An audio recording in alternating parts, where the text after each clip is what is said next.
Discuss करेंगे आज looping और ये आपके पास चैप्टर नंबर 8 चैप्टर नंबर 7 तक हमने डिस्कस किया था, आपने देखा था।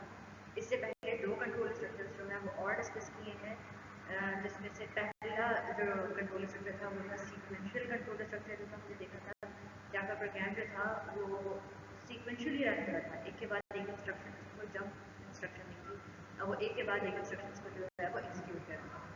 सीक्वेंशियल के बाद हमने देखा था सिलेक्शन कंट्रोल स्ट्रक्चर, जिसमें मल्टीपल आपके पास ऑप्शंस थे और उनमें से जो भी यूजर चूज करता था उस ऑप्शन को ऑप्ट करके वही सिर्फ इन्हीं स्टेटमेंट्स को जो है वो एग्जीक्यूट करता था।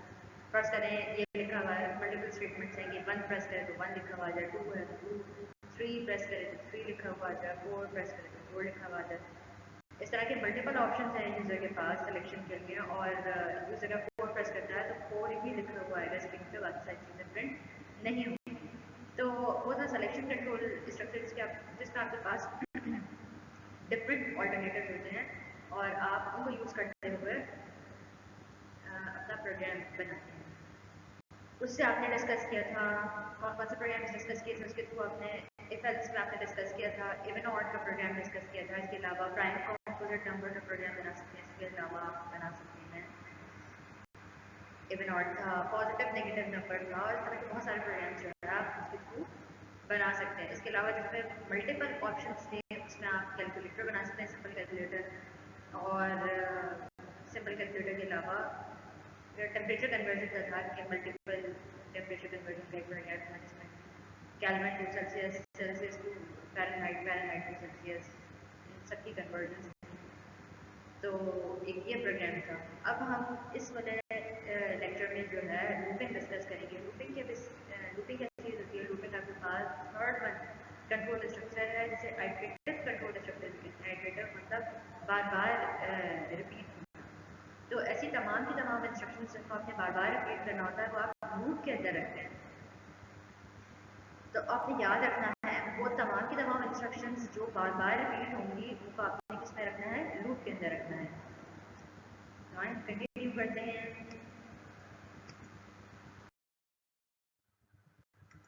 तो आपके पास जो पहली चीज़ है वो क्या है? C programming language there are circumstances where you want to do something many times. मतलब ऐसे बहुत सारे केसेस होते हैं जिसमें आपने एक चीज़ को बार बार क्या करना होता है? रिपीट करना होता है। जैसे फर्ज करें मैंने एक नाम है जिसे मुझे 10 टाइम्स प्रिंट कराना है, सही? तो मुझे क्या करना पड़ेगा? मुझे प्रिंट टाइप की इंस्ट्रक्शन जो है, तो मैं ये करूँगी, मैं प्रिंट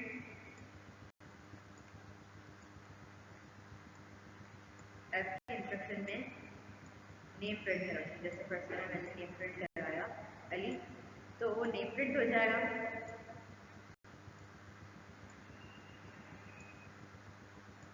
सही? इसी तरह से मुझे 10 टाइम्स नेम प्रिंट कराना है तो मैंने 10 टाइम्स के कर दिया यहाँ पे प्रिंट एफ, और क्या लिखवा दिया? अली। यही इंस्ट्रक्शन मैं कॉपी पेस्ट करूँ कितने टाइम्स? 10 टाइम्स कॉपी पेस्ट कर दूँ तो ये 10 टाइम्स क्या हो जाएगा? मेरे पास नेम प्रिंट हो जाएगा। तो एक सेम काम है जो मैं बार बार कर रही हूँ।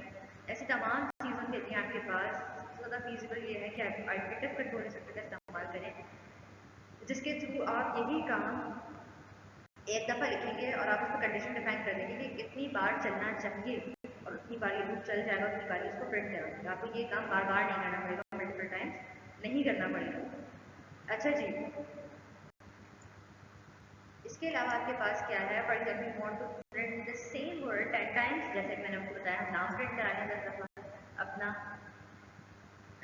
तो प्रिंट टाइप के फंक्शन से ज़्यादा, मतलब प्रिंट टाइप का फंक्शन 10 बार लिखना अपना नेम प्रिंट कराने के लिए, इससे बहुत ज़्यादा बेहतर है कि आप इसका इस्तेमाल करें, लूप्स का इस्तेमाल करें। बस लूप्स कौन से होते हैं? पहले लूप की डेफिनेशन देखते हैं। Loop is defined as a block of statements which are repeatedly executed for a certain number of times. मतलब एक इंस्ट्रक्शन अगर आप certain number of times repeat करवाना चाहें तो उसको आप इसमें रख देंगे, लूप के अंदर रख देंगे। अगर आप एक स्टेटमेंट को मल्टीपल नंबर ऑफ टाइम्स जो है वो रिपीट कराना है, एक बार, दो बार, तीन बार, चार बार, जितनी बार अगर आपने रिपीट कराना है उसको, तो आपने कहाँ रख देना है? उसको लूप के अंदर रख देना है, ऑटोमेटिकली वो रिपीट हो जाएगी। अब आपके पास आप जितनी दफ़ा भी चाहें लूप को एग्जीक्यूट करवा सकते हैं, जितने नंबर ऑफ टाइम्स आप चाहें लूप को एग्जीक्यूट करा सकते हैं। Looping statements is also called are also called iterative statements.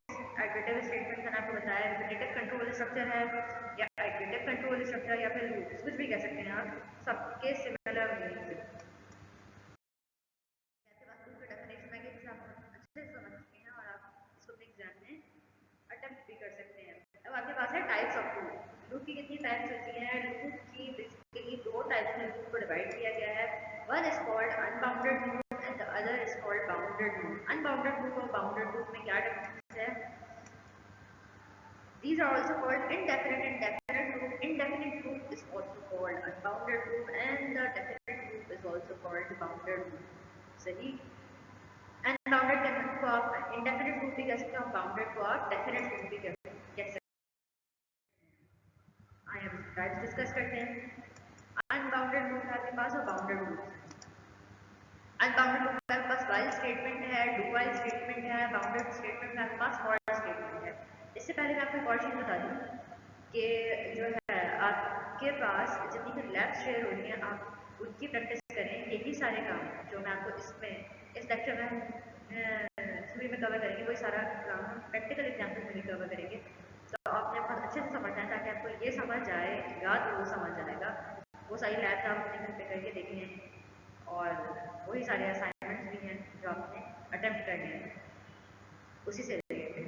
अच्छा जी, आपके पास अनबाउंडेड लूप दो तरह के होते हैं, व्हाइल और डू व्हाइल स्टेटमेंट जो है आपके पास अनबाउंडेड लूप में आता है, बाउंडेड लूप में आपके पास आती है फॉर स्टेटमेंट। Unbounded loop कहते किससे हैं? Unbounded looping statement because when you don't know how many times the set of statements has to be repeat. अगर आपसे कोई कहे आपने कौन सा लूप किस वक्त इस्तेमाल करना है, what is the difference between the three और the difference between the two. अगर मैं कहूँ फॉर और व्हाइल में क्या डिफरेंस है या कि आपको एक सिनेरियो दूँ, एक कंडीशन दूँ कि भाई इस वाले सिनेरियो में आपने फॉर लूप का इस्तेमाल करना है या फिर व्हाइल लूप का इस्तेमाल करना है, आपको कैसे पता चलेगा? देखिए, अगर आपको ये पता हो कि आपका लूप जो है कितने नंबर ऑफ टाइम्स एग्जीक्यूट होगा, अगर आपको ये पहले से नोन है ये वाली चीज़ कि आपका लूप जो है वो कितने नंबर ऑफ टाइम्स एग्जीक्यूट होगा, तो आपने लाजमी तौर पर क्या करना है,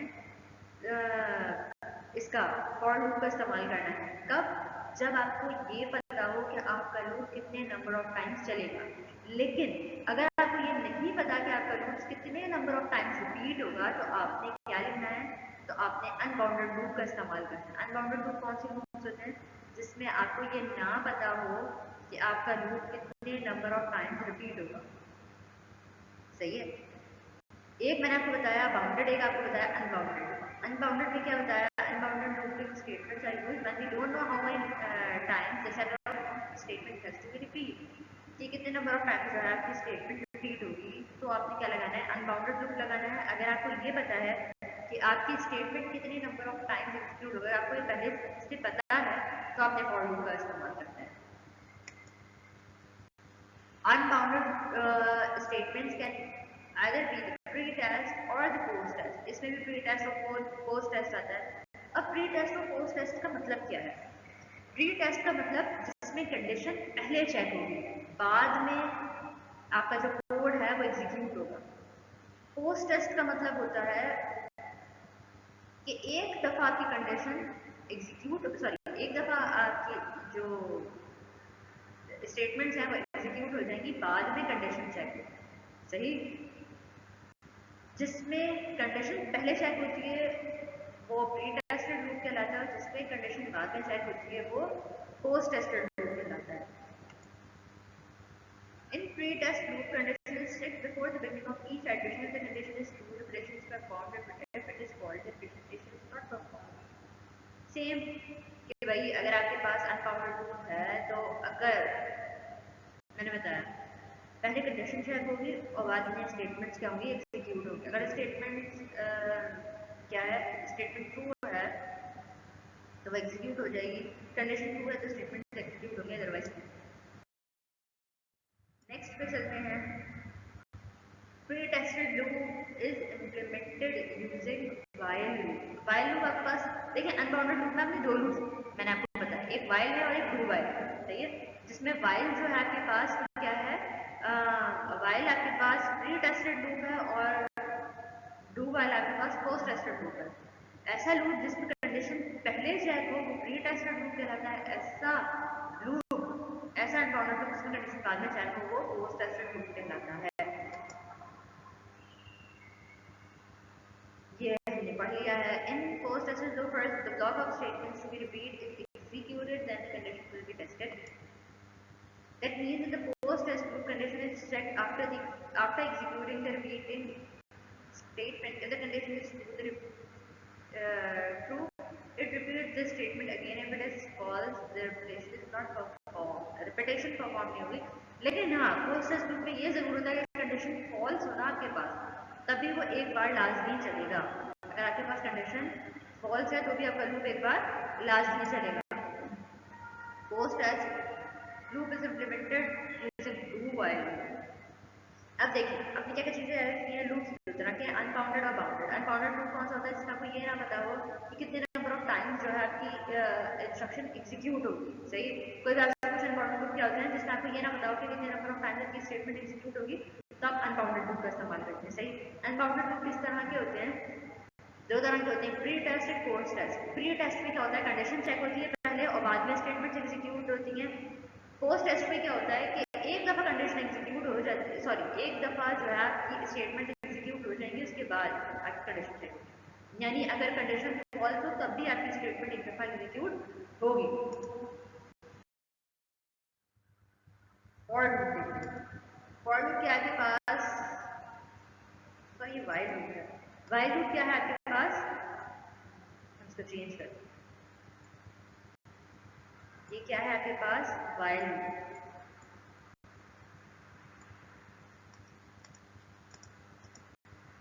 वाइल लूप है आपके पास क्या, वाइल लूप का सिंटैक्स है काउंटर इनिशियलाइजेशन। आपने इनिशियलाइजेशन की क्या की, आपने इनिशियलाइजेशन की, जैसे आपने लिखा इंट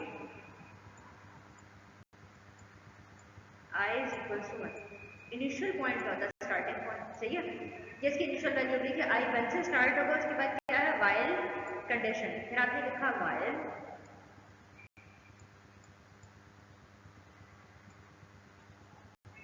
वाइल के बाद आपके पास आई कंडीशन, कंडीशन में आपने लिखा i लेस देन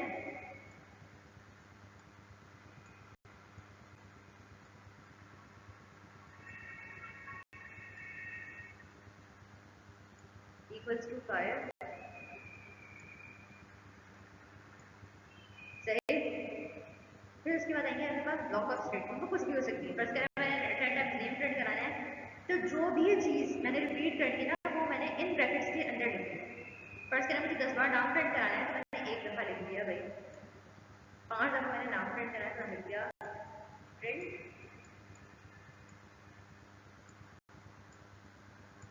एफ और मैंने लिख दिया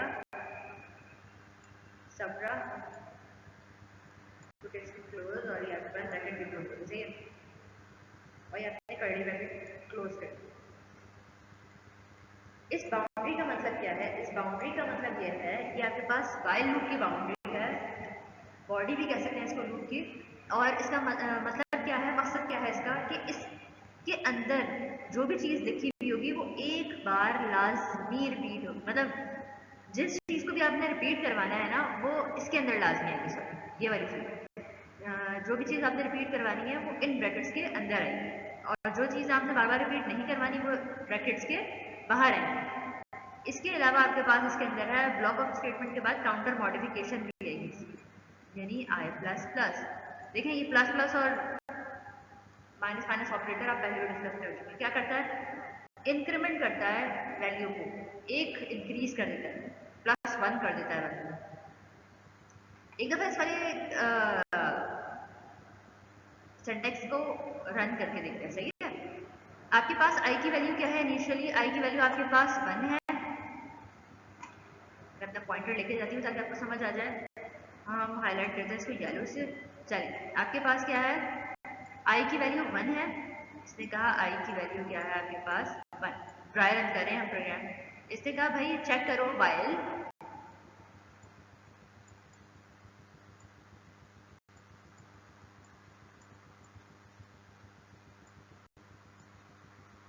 आई आई कितना है 1 है, 1 लेस देन इक्वल्स टू 5 होता है,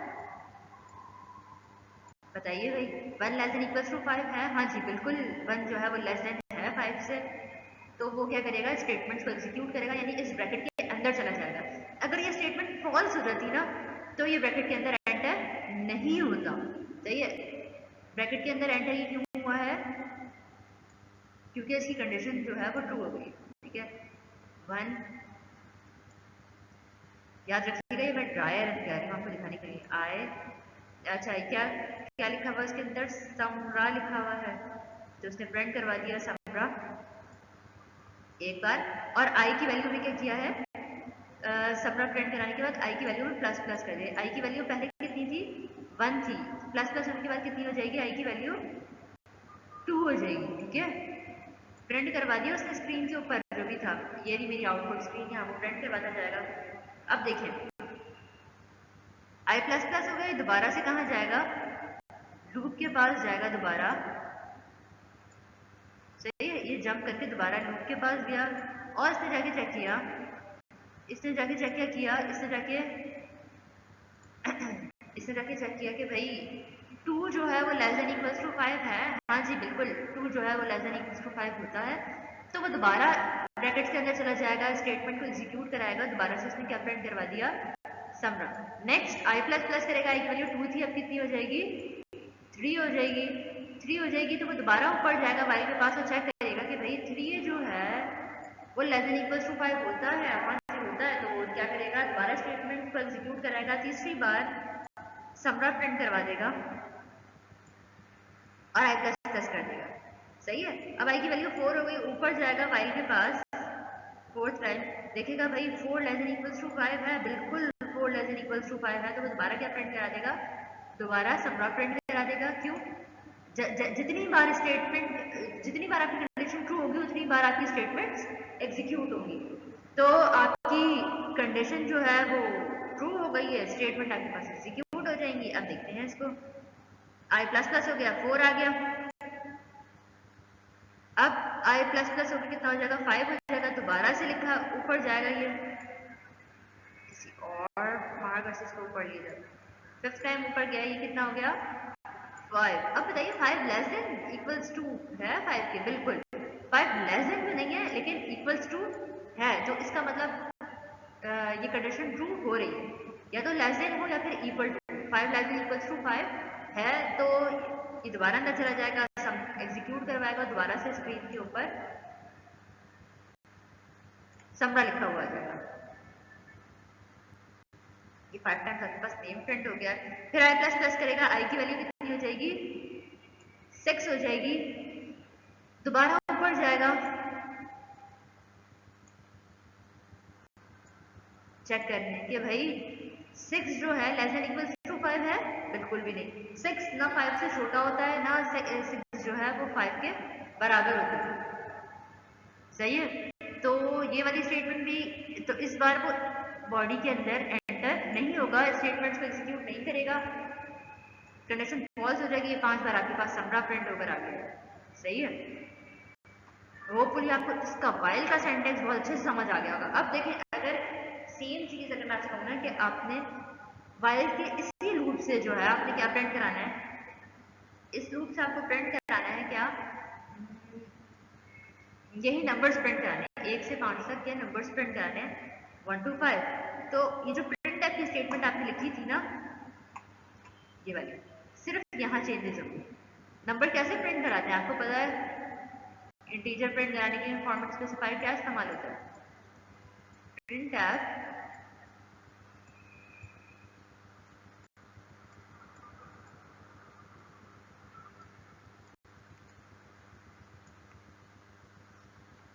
परसेंटेज डी, नंबर किस में है, आई से स्टार्ट हो रहे हैं, आई पे एंड हो रहे हैं, आई 1 से शुरू है 1 का खत्म है, इसका मतलब मुझे आई ही प्रिंट करना है।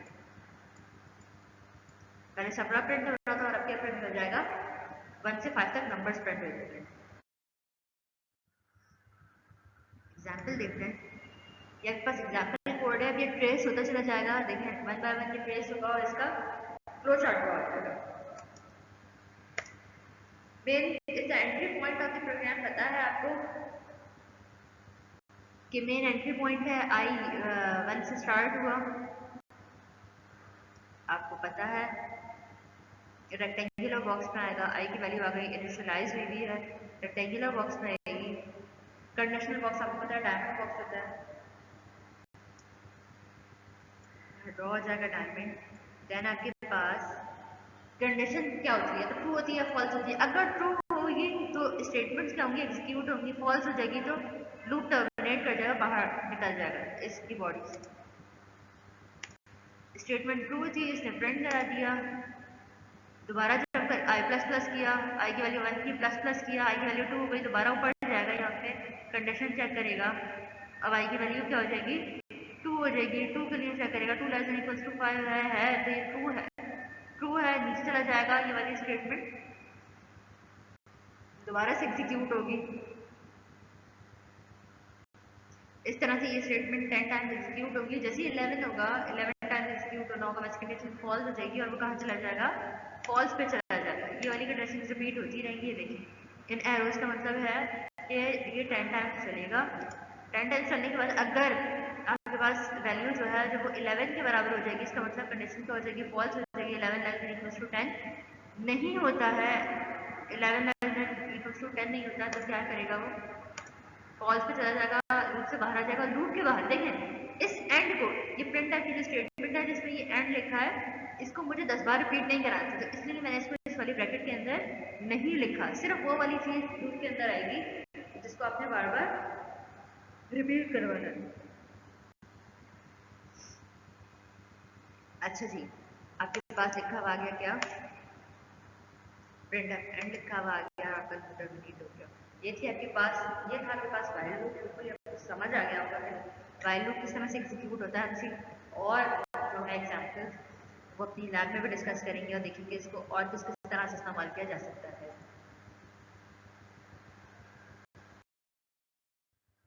अब है आपके पास फॉर लूप का सिंटेक्स क्या है आपके पास। फॉर लूप का सिंटेक्स थोड़ा सा चेंज है। व्हाइल लूप में पहले इनिशियलाइजेशन थी, फिर व्हाइल की कंडीशन थी, फिर बॉडी थी, बॉडी के अंदर आपके पास जो थी ब्लॉक ऑफ स्टेटमेंट्स थी, उसके बाद आपके पास काउंटर थी, यानी आई प्लस प्लस और आई माइनस माइनस कुछ भी कर सकते हैं। लूप को सीधा भी चला सकते हैं, यानी फॉरवर्ड ऑर्डर में भी चलाया जा सकता है और बैकवर्ड भी चलाया जा सकता है। दोनों चीजें हम डिस्कस करेंगे। अब देखें आई की वैल्यू यहाँ पे मैंने कर दी। अगर हम फॉर का कुछ देखें तो पहले आपके पास कीवर्ड आ गया फॉर। और अच्छा, ये वाली सारी चीजें याद रखनी आपने, ये सारा केस सेंसिटिव है, लूप भी केस सेंसिटिव है, आपको पता है सी है ही केस सेंसिटिव लैंग्वेज का आपने ख्याल रखना है। जो कि स्मॉल लेटर्स में है वो स्मॉल लेटर्स में ही लिखनी है, जो कैपिटल में है वो कैपिटल में ही लिखनी है। तो फॉर का जो कीवर्ड है इसका एफ जो है ना वो स्मॉल लेटर्स में है, तो आपने इसका ध्यान रखना है कि फॉर जो है हमेशा स्मॉल ही लिखा जाए। ठीक है, इनिशियलाइजेशन आ गई, इनिशियलाइजेशन यानी स्टार्टिंग पॉइंट।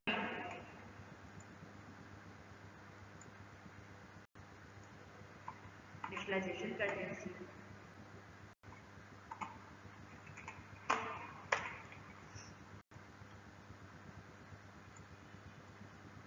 यहाँ के पास पैरेंथेसिस ड्रॉ होगा। अच्छा, पैरेंथेसिस के अंदर आपने लिखा इंट, इनिशियलाइजेशन करें आई इज इक्वल्स टू 1, फिर आपके पास टर्मिनेटर आ गया। इसके बाद आपने लिखना है क्या, कंडीशन, आपने लिखा आई लेस देन इक्वल्स टू 5, या आपके पास कंडीशन आ गई। फिर आपने क्या लगाया, दोबारा से क्या है, टर्मिनेटर और अपडेट स्टेटमेंट। अपडेट स्टेटमेंट आपके पास क्या है, अपडेट स्टेटमेंट मतलब वही काउंटर वेरिएबल है आपके पास, तो आपने क्या लगा देना है इधर आई प्लस प्लस।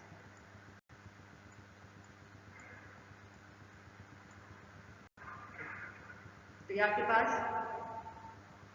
क्या आ गया, ये आपके पास फॉर लूप का सेंटेंस आ गया, फॉर लूप की एग्जांपल भी आ गई, और जो भी चीज होगी इसकी सेम।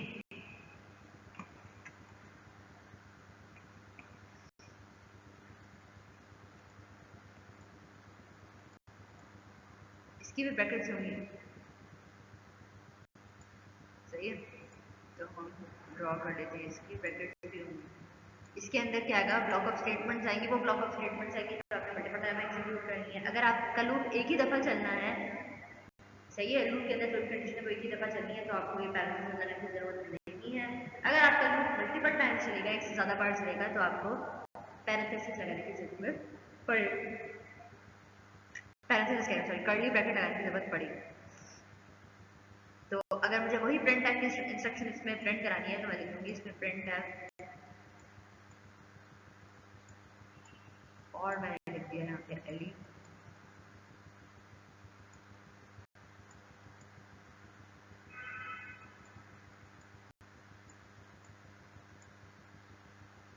ठीक। तो ये फॉर लूप के अंदर कितनी बार चलेगा, या 5 टाइम्स चलेगा। 5 टाइम्स क्या लिखा हुआ आ जाएगा आपकी स्क्रीन पे, अली लिखा हुआ आ जाएगा।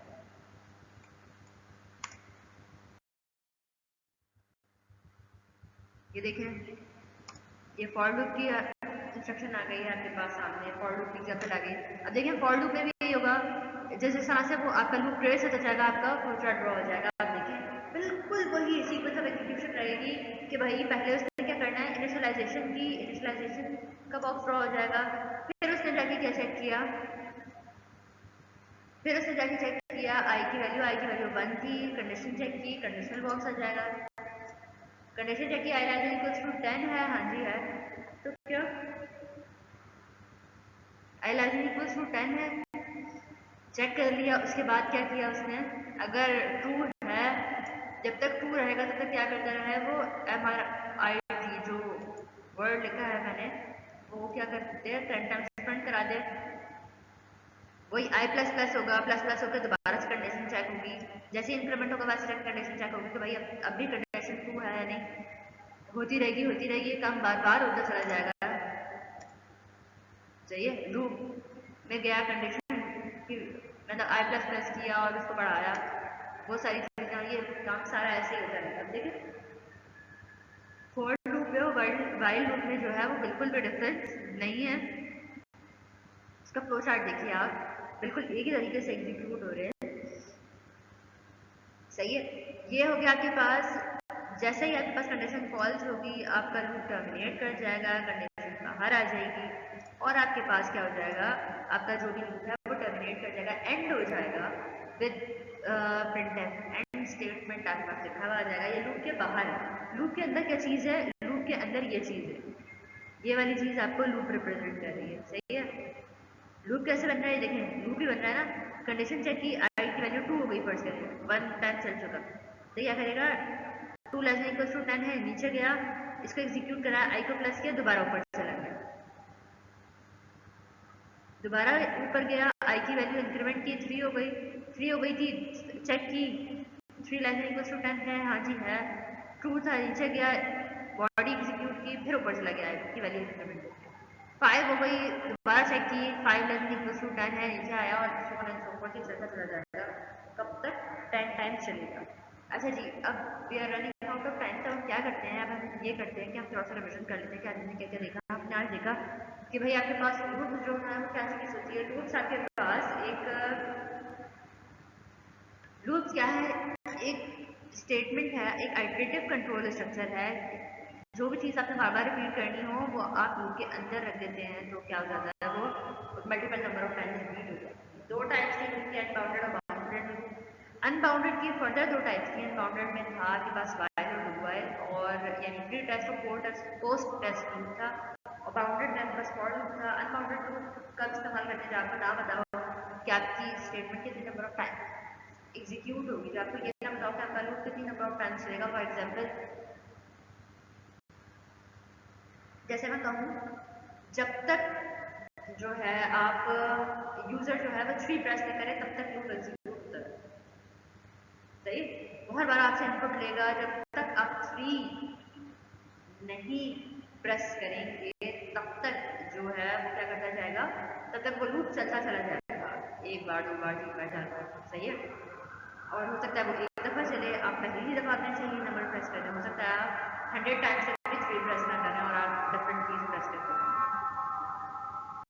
अच्छा जी, उसके अलावा आपके पास प्री टेस्ट और पोस्ट टेस्ट में क्या था, प्री टेस्ट में आपके पास कंडीशन पहले चेक होती है, स्टेटमेंट्स बाद में एग्जीक्यूट होती है, पोस्ट टेस्ट में क्या होता है आपके पास, पोस्ट टेस्ट में आपके पास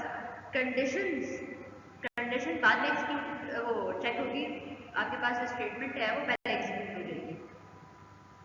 ये प्री टेस्ट और पोस्ट टेस्ट में आपके पास डिफरेंस था। उसके अलावा आपके पास क्या चीज़ है, प्री टेस्ट पोस्ट टेस्ट हो गया, अनबाउंडेड हो गया, बाउंडेड हो गया। हमने फॉर लूप देखा। फॉर लूप क्या है, जब आपको पता हो कि आपके पास स्टेटमेंट कितने नंबर ऑफ टाइम्स एग्जीक्यूट होगी तो आपने क्या करना है, तो आपने